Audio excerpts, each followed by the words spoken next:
প্রলোভন দেখিয়ে ধর্ষণ করেছে এবং আমি আমার বোনের দর্শকের দৃষ্টান্তমূলক শাস্তি চাই এবং আমি আমার বোনের দর্শকের ফাঁসি চাই। মহামান্য আদালত, আমাদের কাছে পিবিআই রিপোর্ট আছে, আমি সেটি সামনে উপস্থিত করতে যাচ্ছি। সেখানে চূড়ান্ত রিপোর্টের আগে আরও কয়েকবার রিপোর্ট করা হয়েছে। সেখানে মুনিয়ার পোস্টমর্টমে এসেছে যে তার গর্ভে সন্তান ছিল এবং সেখানে ডিএনএ টেস্ট করার জন্য বলা হয়েছে, কিন্তু বিভিন্ন কারণে, যে কোনো কারণে হোক, চাপ প্রয়োগ করে ফেসিস্ট আমলে সেটা করতে দেওয়া হয়নি। তো সকল সাক্ষী প্রমাণের ভিত্তিতে এটাই প্রমাণিত হয় যে আজকের আসামি শামসুল আনবির মুনিয়ার হত্যাকারী, এবং একটি সুষ্ঠু বিচার চাই এবং বাংলাদেশে ইসলামী শরিয়া অনুযায়ী, আইন অনুযায়ী তার মৃত্যুদণ্ড কার্যকর চাই, এবং এটাই আমাদের অনুরোধ।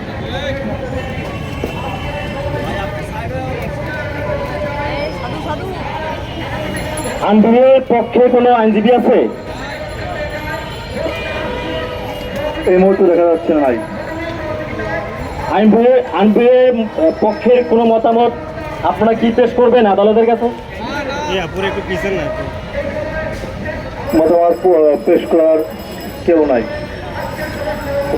যেহেতু আনবির একজন ধর্ষণকারী হিসেবে এখানে পিবিআই রিপোর্ট আমার হাতে এসেছে, সেহেতু সুবহান আনবিরকে ধর্ষণের কারণে তাকে মৃত্যুদণ্ডে দণ্ডিত করা হলো এবং যতক্ষণ না পর্যন্ত আনবিরের মৃত্যু না হয় ততক্ষণ পর্যন্ত ইসলামিক আইন অনুসারে পাথর নিক্ষেপ করে তার মৃত্যুদণ্ডে দণ্ডিত করা হলো। আমরা কিছু প্রতীকী মূর্তি আপনারা দেখতে পাচ্ছেন। এই মূর্তিগুলো আপনারা জানেন সিলেট এমসি কলেজের ঘটনা বললাম, তারপরে আমরা তনু হত্যার বিচার আপনারা জানেন, কুমিল্লার তনু। এবার আমরা কুমিল্লার তনু হত্যার বিচারের বা তনু হত্যাটা কেন হয়েছিল এই বিষয়টা আমরা জানতে চাই আমাদের আরেকজন অ্যাডভোকেট হারুন।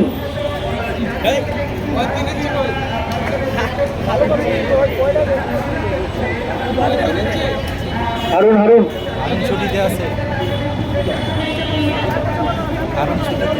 আপনারা যেতে পারেন না।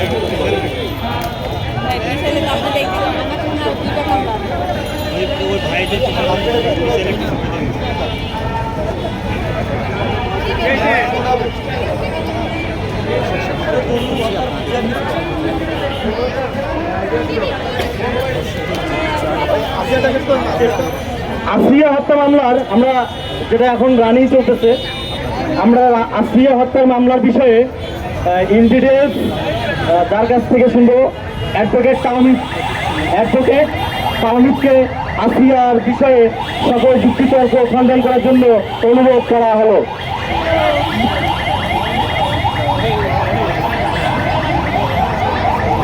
মহামান্য আদালত, চলমান মামলা আমাদের ছোট বোন আসিয়ার হত্যা চেষ্টা এবং ধর্ষণ মামলার ফাইল ওপেন করার জন্য অনুমতি প্রার্থনা করছে আদালতের। অনুমতি দেওয়া হলো। মহামান্য আদালত, আপনি অবশ্যই অবগত আছেন চলতি মাসের 5 তারিখে 8 বছরের শিশু আসিয়া মাগুরায় বোনের বাড়িতে বেড়াতে গিয়ে নির্মম নির্যাতনের শিকার হয়েছে। সেখানে তার বড় বোনের শ্বশুর হিদু শেখ, তার বড় বোনের স্বামী সজীব হোসেন, তার দেবর রাতুল শেখ এবং তার বোনের শাশুড়ি জাভেদা বেগম নৃশংসভাবে তার যৌনাঙ্গের 5 ইঞ্চি জায়গা ব্লেড দিয়ে কেটে 8 বছরের শিশু আসিয়াকে নির্মমভাবে ধর্ষণ করেছে এবং হত্যা চেষ্টা করেছে। আমাদের ছোট বোন আসিয়া বর্তমানে মেডিকেলে মৃত্যুর সাথে পাঞ্জা লড়ছে। আমরা এই বিষয়টি তার বড় বোনের কাছ থেকে তার বড় বোনকে আমরা সাক্ষী হিসেবে কাঠগড়ায় উপস্থাপন করার জন্য মহামান্য আদালতের কাছে অনুমতি প্রার্থনা করছি। অনুমতি প্রার্থনা করা হলো।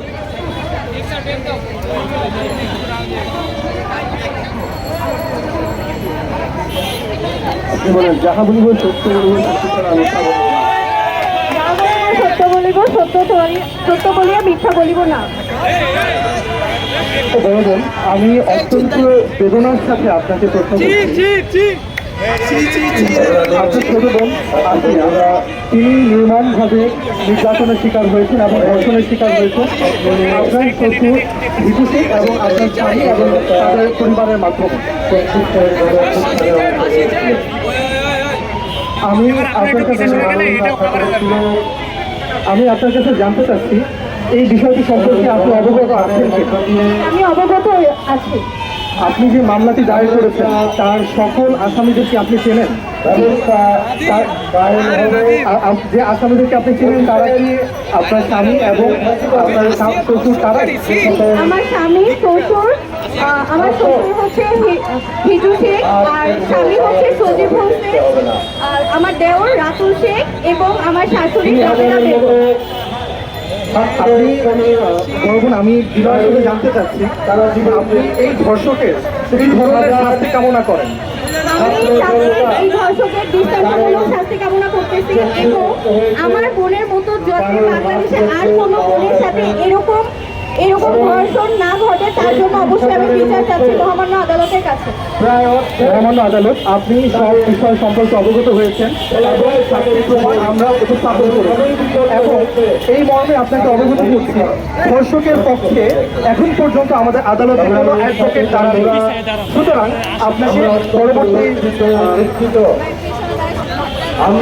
আপনাকে পরবর্তী ঘোষণা বা বিচার কার্য সমাপ্ত করার জন্য বিনীত আবেদন করছি। আমাদের 8 বছরের শিশু আসিয়া হত্যা মামলার আসামি যে 3 জন আমরা এখানে লিস্ট পেয়েছি, সেই 4 জন আসামিকে ইসলামিক আইনের আওতায় নিয়ে আসে তাদেরকে মৃত্যুদণ্ডে দণ্ডিত করা হলো এবং এর সঙ্গে যারা জড়িত সেই বিষয়গুলো 2 দিনের জন্য তদন্ত করার জন্য বিনীত অনুরোধ করা হলো এবং কি যতক্ষণ না পর্যন্ত এই 8 বছরের শিশু যারা আসামি ততক্ষণ না পর্যন্ত তাদের মৃত্যু না হয় ততক্ষণ না পর্যন্ত পাথর নিক্ষেপ করে মৃত্যুর জন্য আদালত থেকে বলা হলো। এবার আমরা আমাদের আদালতের প্রোগ্রামের অংশ শেষ করলাম। আমরা সেকেন্ড অংশ হিসেবে আমরা যে এখন পর্যন্ত আমরা 2016 সাল থেকে 2025 সাল পর্যন্ত অনেকগুলো মামলা, যে মামলাগুলো দেখা যায় যে ক্ষমতার কারণে অনেক আসামি খালাস পেয়ে গেছে সেই আসামিগুলোকে অতি দ্রুত শাস্তির জন্য আমাদের বাংলাদেশের সরকারকে আমরা বিনীত অনুরোধ জানাচ্ছি এবং সাথে সাথে যে মামলাগুলোর কথা আমরা বলতেছিলাম তার মধ্যে অন্যতম ছিল তনু হত্যা মামলা এবং মুনিয়া হত্যা মামলা, আসিয়া হত্যা মামলা। তো আরও বাকি যে মামলাগুলো আছে সেই মামলাগুলো সুষ্ঠু তদন্ত এখন পর্যন্ত সঠিকভাবে হয় নাই। আপনারা আমাদের আইন মন্ত্রণালয় থেকে বলা হয়েছিল যে 90 দিনের মধ্যে মামলা কার্যক্রম সমাপ্ত করার জন্য, কিন্তু 90 দিন সে তো দূরের কথা, সেক্ষেত্রে 8 বছর 10 বছর পার হওয়ার পরেও সেই ধর্ষণকারীদের শাস্তি বিচার করা হয়নি। এজন্য আমরা আমাদের সাধারণ শিক্ষার্থীরা এই ব্যক্তিদেরকে যারা আসামি সেই আসামির আমরা প্রতীক হিসেবে এখানে কিছু ছবি দিয়েছি।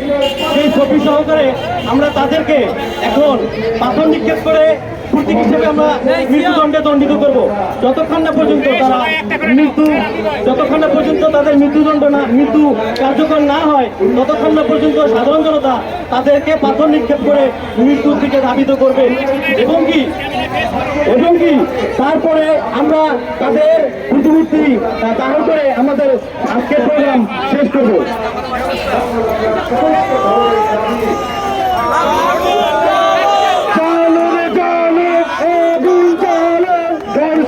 ঠিকানা এই বাংলা হবে না, দর্শকদের ঠিকানা এই বাংলা হবে না। জানো রে জানো, আগুন জ্বালো, ফাঁসি ফাঁসি ফাঁসি চাই, দর্শকদের ফাঁসি চাই, দর্শকদের ফাঁসি চাই, ফাঁসি ফাঁসি ফাঁসি চাই।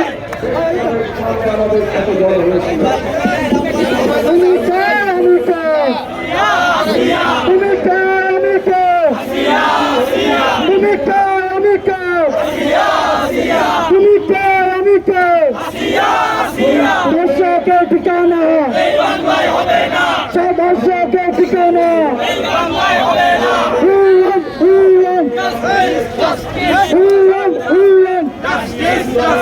উড়ন We